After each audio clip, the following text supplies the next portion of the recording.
Please would you welcome Tanya Williams to the mic. I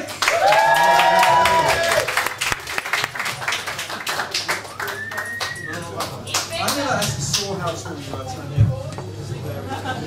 I know, that's just a bit fun. More applause, please, for Tanya! Greetings, guys. How you guys doing? Good. Good. My name is Tanya Muneera. But you can call me whatever you would like to, as long as it's not horrible. I'm not actually a comedian. I'm just a poet who's a bit nervous. I'm also a hip hop. I'm a rapper as well. But I'm happy to hear, so you're gonna get some poetry from me. How many of you are having a good time? Well, I'm actually a doomsday poet. I'm here to ruin your evening. Unfortunately, sometimes people book us for like events. I'm like, do you know what we did? Are you sure you want us here? And they're like, yeah. So I'm gonna do this first poem.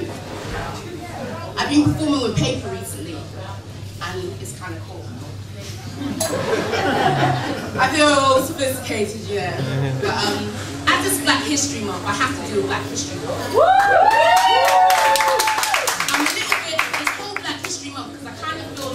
Black history needs to be celebrated. It is something that's happened in the past, it's happening now, and will happen in the future. But at the same time, I understand that it needs to be dialogue, because a lot of people don't really know that much about Black history. So this track is called this poem, but get out of hip-hop mode, right? This poem is called Dedicated to Black Boys, and I hope that you like it.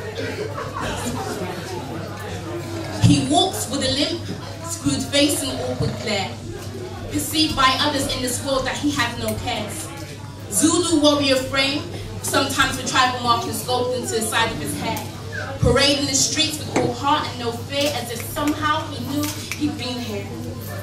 Yes, here when ships stopped going back 60 years before the hopes of his grandfather's generation was washed away in salt water with the form of tears. Yes, here when ships arrived as dead stock, Black folk chained legs water as livestock. Yes, here before the War of the Roses, innately he knows this. And maybe not consciously, but as sure as the absorption process involved in osmosis, he knows this. As sure as the rod and staff of Aaron and his brother Moses, he knows this. As sure as the children of Israel rejoiced when the oppressors were swarmed with locusts, he knows this. He knows this, he knows this, he knows this.